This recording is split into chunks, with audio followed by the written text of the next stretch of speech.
The word of the day. Siema ludzie, let's learn Polish language. The word for today is autobus.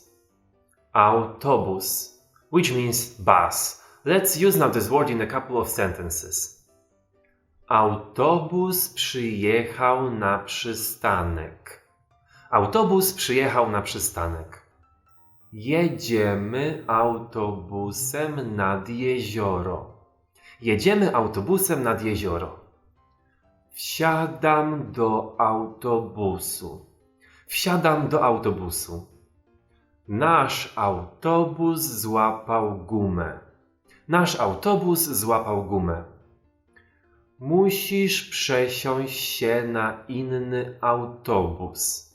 Musisz przesiąść się na inny autobus. What's up? If you enjoyed this video, remember to give me a like and subscribe with the notification bell on to get more content and learn Polish language. To practice this new word, I dare you to use it in a sentence in the comment section below. And that's it. Do zobaczenia.